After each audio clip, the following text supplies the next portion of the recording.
one way or the other, I'm a bad brother. Word.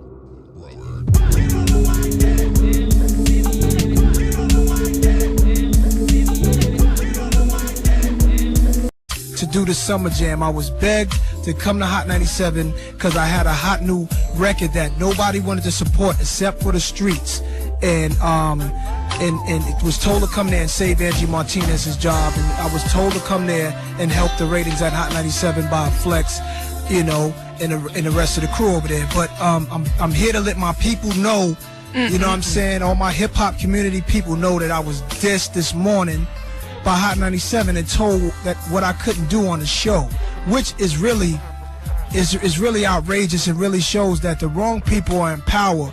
You know, his hip hop thing comes from the streets. We need our freedom. If y'all ain't gonna go for this fight for y'all freedom, y'all gonna be like them sucker artists that just go up to the radio station and kiss ASS just to get some airtime, or just suck Flex or suck Clue in them, trying to get on their best side so they can play your record.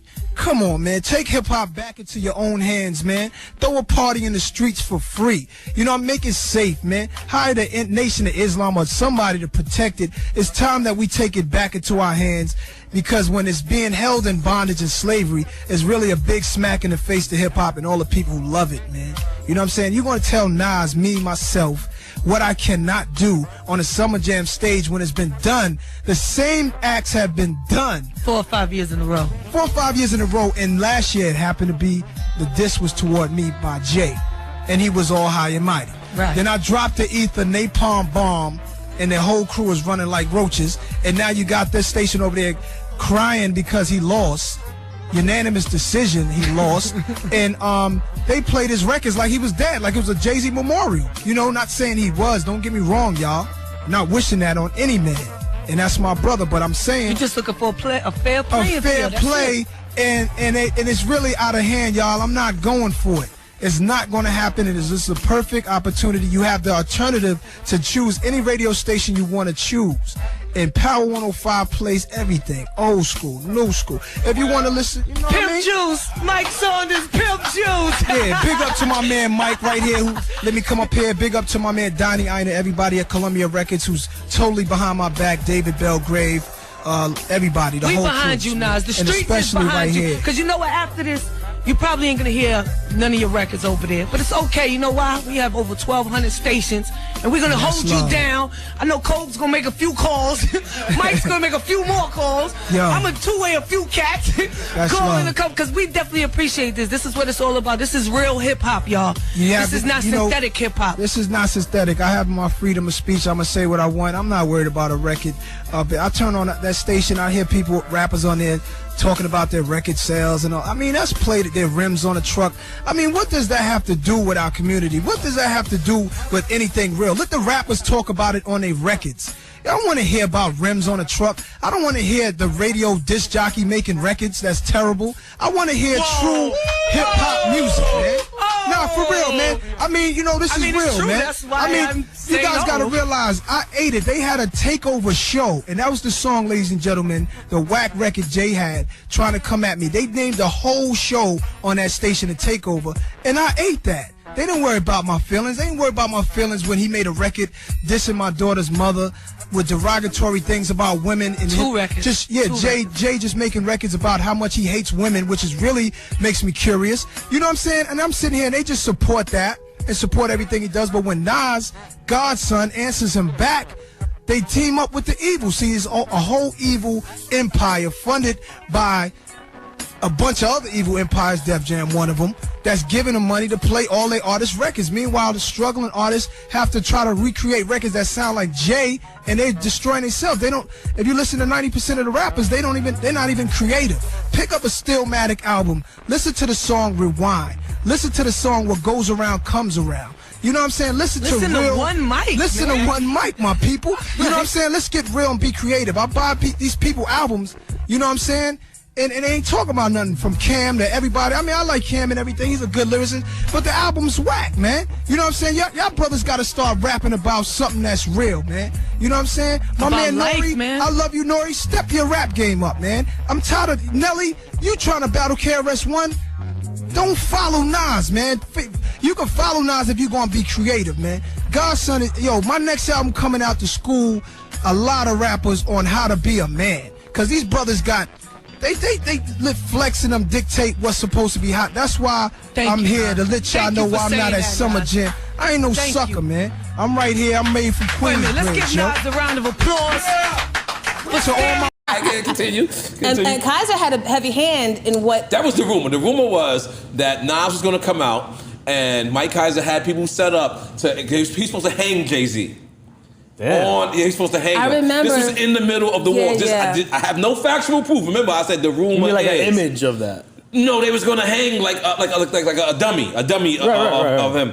So the rumor has it was Def Jam. Mike Kaiser was the corporate. That's my man. Me and him is great. Yeah, no, we're all good. But the rumor has it was he had people set up to pull the plug. So if Nas was to be able to do that, so that's the rumor. Did you hear that rumor? So I don't know. I did hear the rumor of the noosing. I don't know if that was even Nas's play. Okay. But what I do know is that whatever transpired that night, Nas was insulted, and no one would give him an outlet. And he went to Power? He might have, but he came to me. Oh, okay. I'm always the black sheep of Hot 97. All right. And so when Angie's like, no, I can't do that, and Flex is like, oh yeah, because he dissed Angie too. Okay, but continue. So that was my I think just off top.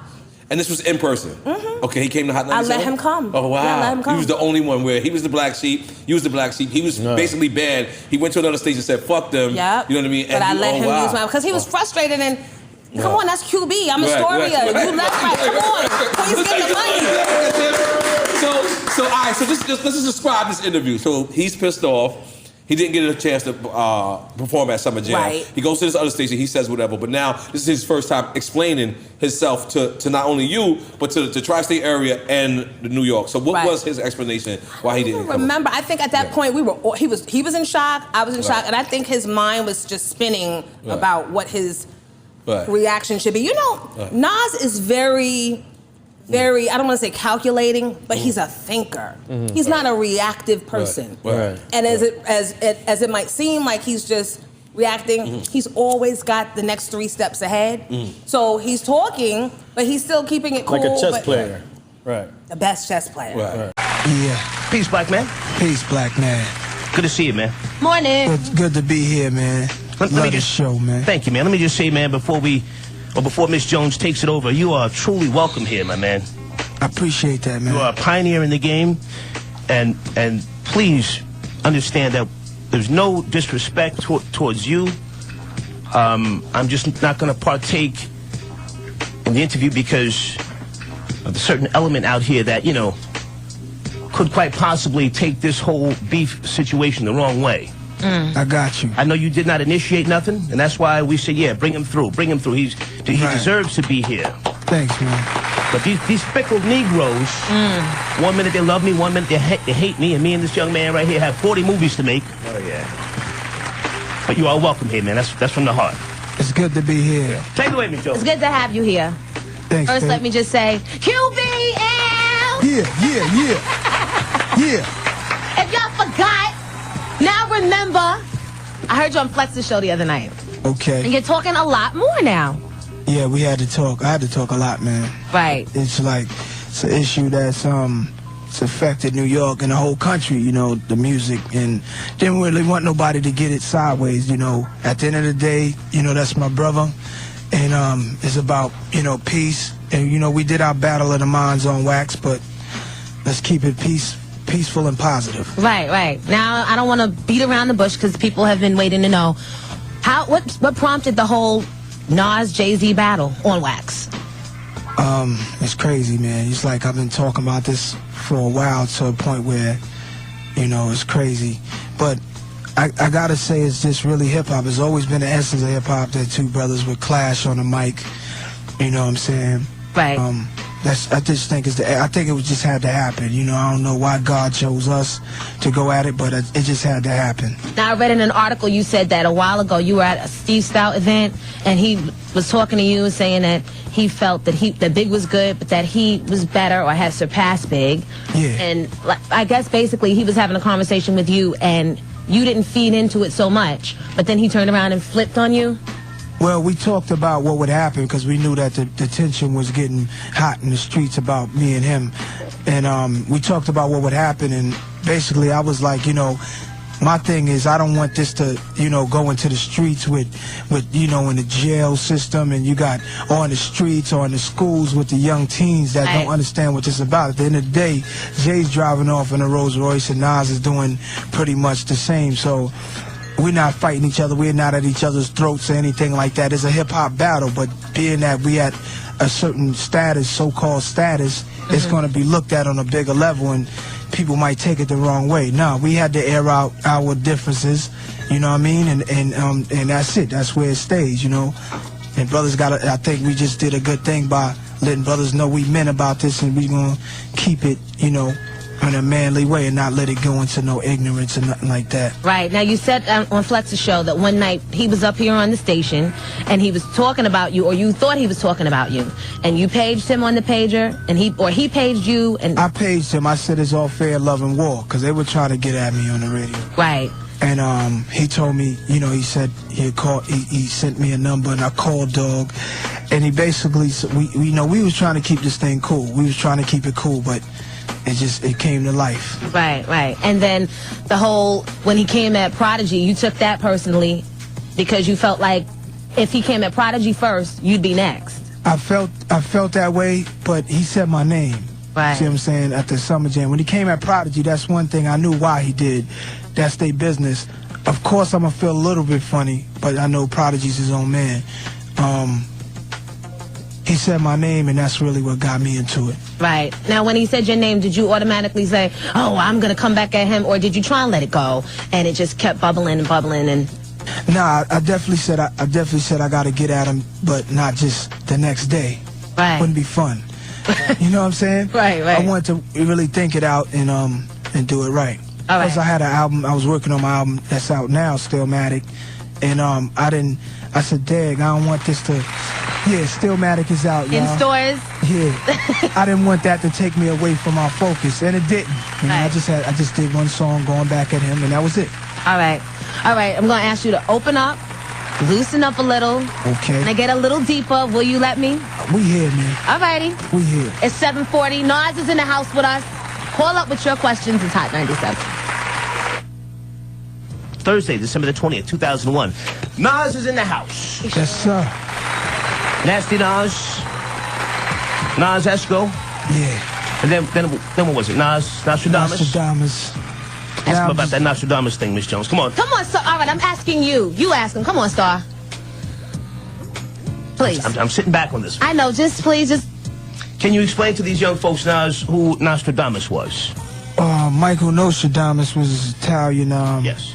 Doctor, poet, a brother who was working on a lot of science, and his family died, and this was like in the 16th century. His family died from a plague that was a disease back in those days that he couldn't cure. So he kind of went into seclusion. He was mad at the world that he couldn't cure them, and when he went into seclusion, he was said to start writing things that and it's all visions and things like that. Visions, man, of the future, and he just basically talked about things that happened hundreds of years later, man. So his last predictions went into the year 2000, so that's why I dropped Nostradamus toward the year 2000. Right. Now, you're very knowledgeable. I know that, but... Thank you. Because, you're very welcome. I try to be. No, and you are. And I think a lot of times you get a lot of flack because you don't come out with maybe the most...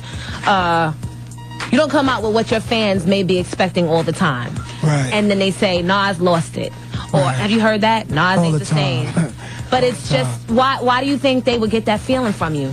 I think because I'm not scared to experiment and try things that's new. I'm not scared to go outside of what's gimmicks and what the people are doing to sell records. If it doesn't sell, my main objective is not to sell records, but just to be brave enough to make some music that I feel is different and from my heart.